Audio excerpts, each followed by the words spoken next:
When you hear the word entrepreneur, who do you picture? Now, most people would probably picture someone like Elon Musk or Steve Jobs. Someone who started a company in a garage, became a billionaire, and changed the world.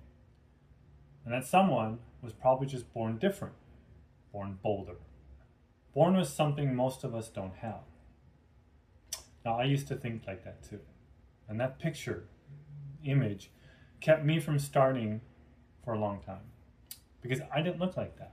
I didn't feel like that.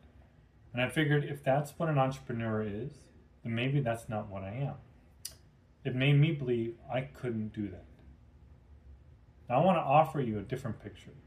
One that stops people like you and me from building things that could actually change lives. Now here's my definition of an entrepreneur, and it's a simple one. An entrepreneur is anyone who sees a problem, decides to take responsibility for solving it, and figures out how to make that solution sustainable. That's it. No higher education required, no Silicon Valley required, no garage required. Well, maybe a garage, so you have somewhere to work.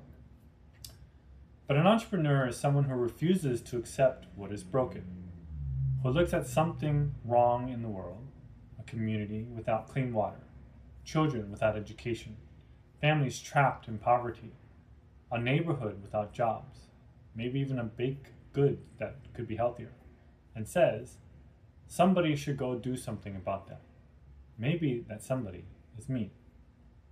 Now, if you've ever felt like that, if there is something in the world that genuinely breaks your heart, that you cannot stop thinking about, that you look at and wonder why it hasn't been fixed yet, then you already have the most important quality of an entrepreneur.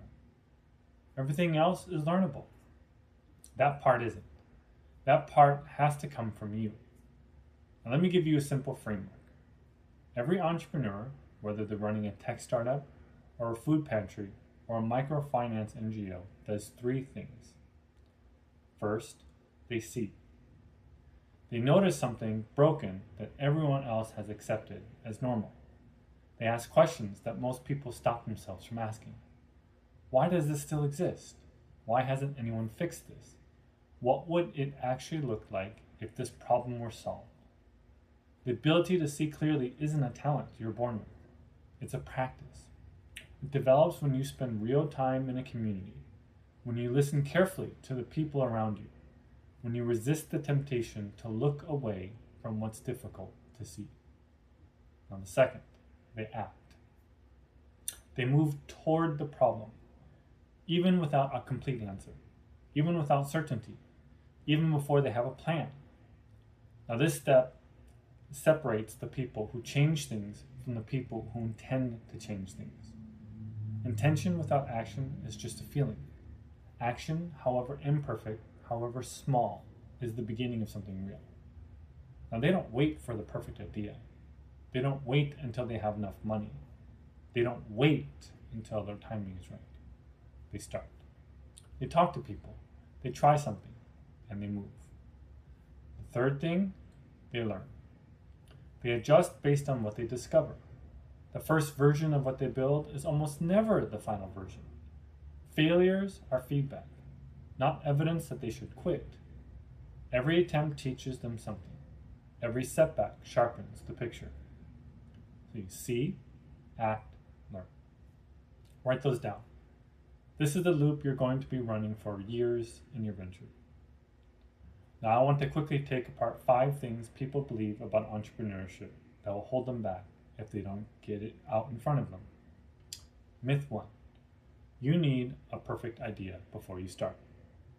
The reality, ideas improve through action, not planning. The version of your idea you have today is not the one that's going to change lives. That version gets built by trying, failing, and learning. The entrepreneurs who wait for the perfect idea never start. The ones who start with a rough idea and keep improving it, those are the ones who build something real. Myth 2. Entrepreneurs are fearless risk takers. Born bold, never uncertain. The reality, they are trained uncertainty tolerators. They feel fear, they feel doubt, but they proceed anyway. not because they're fearless, but because the problem matters more than their comfort. That is a learnable posture, not an inherent trait. Myth 3. You need a business degree or technical background to be taken seriously. The reality, you need a problem you care about deeply and a willingness to learn everything else. The business tools, the financial models, the pitch deck, marketing plans, those are all instruments. You are the musician. Tools are learnable. The conviction that drives you to pick them up is not. Myth 4. If your venture fails, you fail. And that failure defines you. The reality is, failure is data. It tells you what doesn't work so you can build something that does. Almost every successful venture has multiple failures in its history. Entrepreneurs who fail permanently are the ones who let one setback be the last word. And myth 5. You have to do it alone.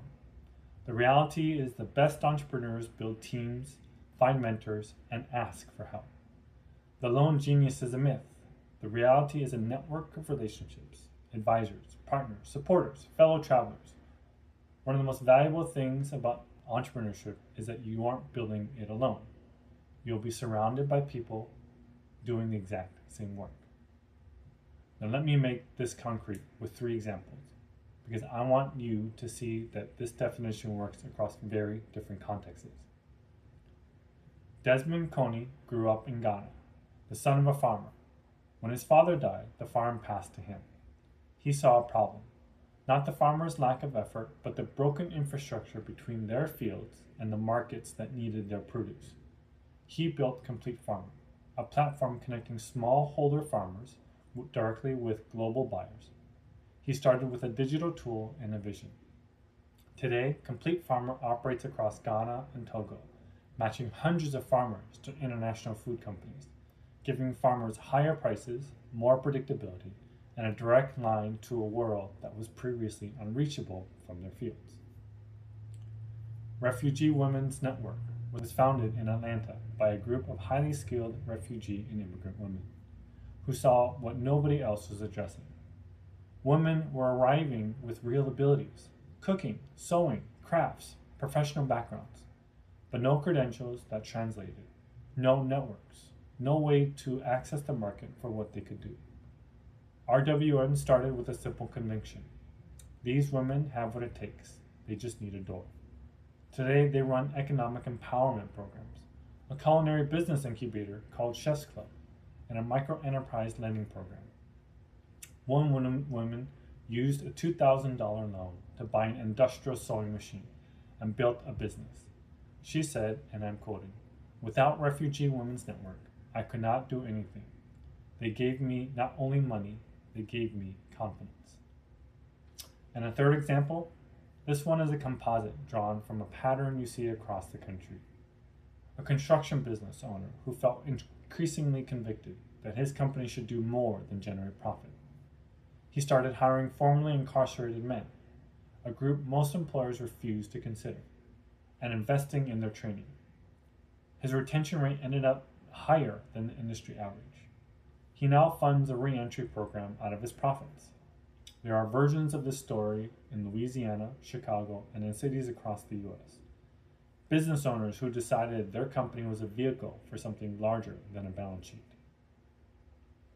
3 completely different contexts, 3 completely different ideas, same method. They saw something broken, they acted, they learned, they kept going. An entrepreneur is not a genius, not a risk addict, not someone who is born with a gift the rest of us don't have. An entrepreneur is someone who sees a problem, really sees it, feels the weight of it, and decides that their life will be better spent trying to fix it than walking past it. If there's a problem in the world that breaks your heart, a community you belong to that is suffering, a need you have personally experienced, an injustice you cannot stop thinking about, then you qualify. You are an entrepreneur.